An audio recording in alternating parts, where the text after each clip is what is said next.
Seven সিস্টারের একই অবস্থা। দুই পাশে দুই মহাশক্তি আমাদের, ভারত আর চীন।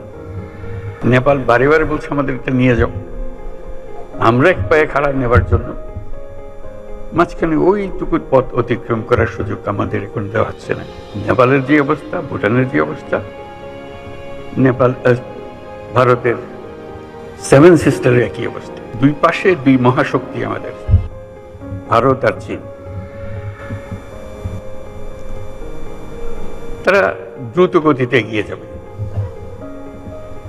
আমরা যেহেতু মাঝখানে আছি, আমাদেরকে ফেলে যেতে পারবে না। তাদের বাতাসে আমরা উঠতে থাকব। আমাদের সামনেই বিস্তীর্ণ মহাসাগর, আমাদের উপকূল ভূমি, সাগরের সঙ্গে আমাদের লাগোয়া উপকূল। এই একটা মস্ত বড় সুযোগ। পৃথিবীর দরজা আমাদের সামনে খোলা। এখন যে মুহূর্তে এটার ব্যবহার শুরু করব, আমাদের অর্থনীতিকে লোহার দড়ি দিয়ে বেঁধে রাখতে পারবে না। এবং আমাদের উত্তরে হলো সে বিখ্যাত হিমালয় পর্বতমালা, যেখানে জমে আছে আমাদের যাবতীয় শক্তি, হাইড্রো পাওয়ার। যদি আমরা সেই পথটা খুলে পাই, এখন সামান্য কিছু পেয়েছি, ওটাও কিছুই না, বড় আকারে যদি পাই, বাংলাদেশকে আটকে রাখার কোনো ক্ষমতা কারো নাই। আমাদের অঞ্চল হলো, উত্তরে হলো নেপাল আমাদের অঞ্চল। নেপালের সৌভাগ্য, তারা হিমালয় পর্বতের পাদদেশে আছে। দুর্ভাগ্য হলো সমুদ্রের দেখা তাদের হয় না।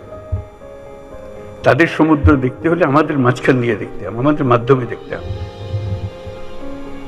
সে পথ আমরা করে দিই। আমরা একসঙ্গে যৌথ অর্থনীতি গড়ে তুলি।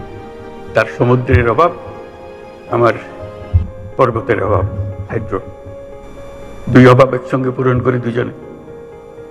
ভুটান একই কাণ্ড, 13 সমুদ্র দর্শন। ভারতের পূর্বাঞ্চল একই অবস্থা। নেপালের যে অবস্থা, ভুটানের যে অবস্থা, নেপাল ভারতের সেভেন সিস্টারের একই অবস্থা। তার সমুদ্র দর্শন তার হয় না, হবে না। এগুলো বললাম এই জন্য, আমরা ভবিষ্যৎ সম্বন্ধে অনেকে হতাশায় ভুগি। হতাশার তো কারণ নাই, এটা আনন্দের বিষয়। আমাদের যে অবস্থান, যে সুযোগ সুবিধা, শুধু সেগুলোকে আহরণ করা, কাজে লাগানো। মালামাল সোজা চলে যাবে নেপালে, সোজা চলে যাবে ভুটানে, সোজা চলে যাবে সেভেন সিস্টার্সে। তাদের মালামাল আমাদের মাঝখান দিকে, আমাদের ব্যবসা তাদের ওখানে যাবে, তাদের ব্যবসা আমাদের এখানে আসবে। সেটাই তো হলো অর্থনীতি। কাজেই প্রাকৃতিক দিক থেকে আমরা খুবই সৌভাগ্যবান।